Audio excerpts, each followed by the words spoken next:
Is British playwriting facing a crisis? Telegraph theatre critic Dominic Cavendish wrote an article this week in which he outlined his reasons that he thinks that the threats to our dramatists are greater than ever.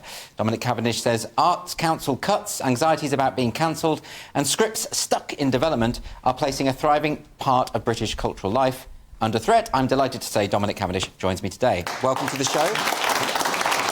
Fascinating article, by the way. Can we start with this idea about Arts Council funding and the extent to which new creatives are dependent on money, basically? Well, yeah, it's always been the case. There's always been whinging about funding cuts, and there's always been an element of sort of back and forth about how much more money they need, how much better the economy and the ecology of theatre would be with more Arts Council funding. But I think the big sort of bombshell really happened in November when there was a sort of new tranche of funding announcements.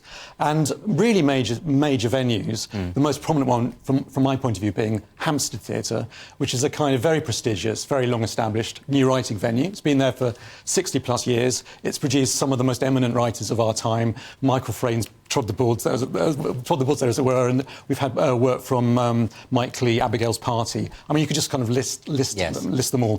But the fact is, this theatre, with no real explanation, as far as I can work out, lost all its funding. So it's now scrabbling together a sort of season, trying to put together something like its old self. But I mean, it's essentially been a bit like, you know, detonating a power station. It's suddenly like, we're switching all the lights off. You good luck with solar energy. I mean, that's the sort of message, I think. I mean, creatives have always complained about a lack of Arts Council funding, but is it the case that that's getting worse, but also that the idea during a cost of living crisis that you know, artists should be funded, it just doesn't get prioritised?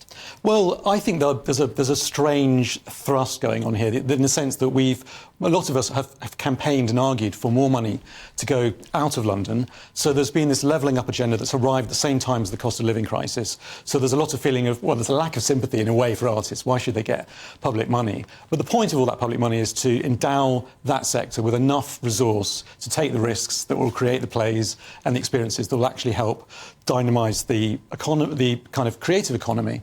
And you only have to look at Sam Mendes, who ran the Donmar very successfully, went on to, you know, direct the Bond films. The Donmar has lost its money. Yes. And you think, well, you're looking at this agenda, which is levelling up, taking money out. But then you look outside London and you see that playhouses are also affected. So the Watermill in Newbury, for example, the Oldham Coliseum's just shutting its doors now. So there isn't really is a fundamental commitment to playwriting, the thing that we've all been sort of cherishing, I suppose, for the last, you know, half a century at least, since the war.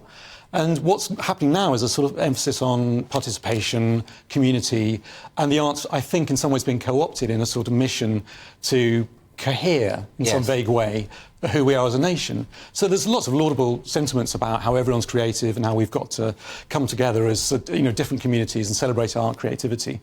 But somehow missing in that, and literally the word playwriting is missing from the great document called Let's Create, which is a 10-year strategy for the Arts Council, suddenly playwrights really aren't even in the conversation anymore.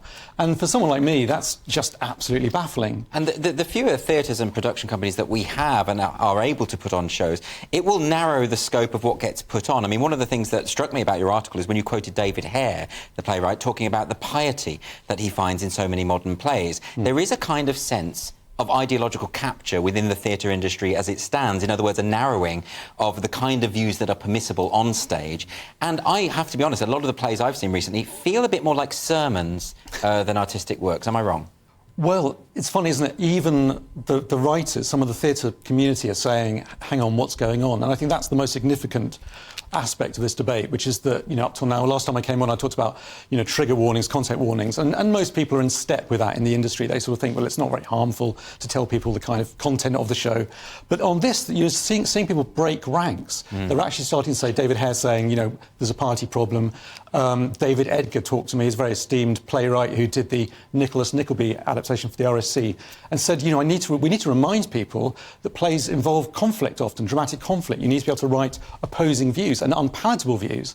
And the idea that we'd have to have a primer on the basics of drama in, you know, 2023, I find quite alarming. So there is this sense, I think, of, I don't know whether it's capture, because that sounds like almost like a kind of conspiracy theory, because in a way there are all kinds of individuals nestling within the the theatre community, but it's like a sort of weird, tangled, woolly embrace, yes, sort of good intentions that are becoming slowly more and more constricting. I completely agree. I don't think it is a conspiracy. I'm not talking about a long march through the institutions. I'm talking about a kind of orthodoxy that has taken hold, probably for the very reasons you describe. A lot of good intentions, just a lot of groupthink. It can naturally develop, I think. Yeah, that's right. I mean, you can now almost time the moment where you'll get a little sermonising message in a play. I mean, yes. At least 4 in the last, as many months for me, and I've thought, here it comes. And I did talk to the now departing artistic director of the Royal Court about this. They're the epicentre of new writing. And I said, these are the things that slightly give one pause. I said, well, I'm noticing there are more kind of message plays now. And she said, yeah, well, we're all finding this, aren't we? We're all siloed. We're all basically not able to understand opposite points of view. Yes. And that's obviously being reflected in the writing. And I don't want to start telling people to balance their plays, because then we'd end up with anodyne debate plays. And that struck me as slightly odd. Yes. And then I further said, well, and there's been some good work at the Royal Court. I said, but, there's some missing plays, I think, in the last 10 years. And I said, if you wanted to write a play about critical race theory, for example, gender ideology, all those hot-button topics, would that be OK at the Royal Court? Would you programme that if they were well written? And the assumption, of course, is that if a playwright does a really good job with a play, it'll get put on. And she said, well, even if it was well written, I would think about it, because I wouldn't want to cause harm to any communities. So I think this whole language, as you say, the kind of well-intentioned language of preventing harm, is starting to encroach upon decisions about what appears on stage. Well, I think a lot of young playwrights know that they're not going to get on unless they toe a certain line, and that the message is clear, that it sends the right message. And I've even spoken to people in theatre companies who talk about, there seems to be a consensus now that they ask the question, is this your story to tell? Do you have the lived experience necessary to tell this story? That's completely anathema to the creative spirit, I think. What do you think of that? Well, the logical endpoint of that thinking, and it is beginning to creep in, I think it's more on social media channels, really, as an idea of sort of outrage, like who is this ex-playwright to write about my experience, is that we'll end up with playwrights simply delivering their one-off lived experience play, and then they'll be forgotten. And David Edgar talked about the Primark playwright as this kind of fast fashion of writers who turn up, they give their sort of their viewpoint, and then we're on to the next. And that's no way to run a career or a theatre industry. I think there is a sort of serious problem here of free. Well, that's what this programme is called. Theatre should be a free speech forum.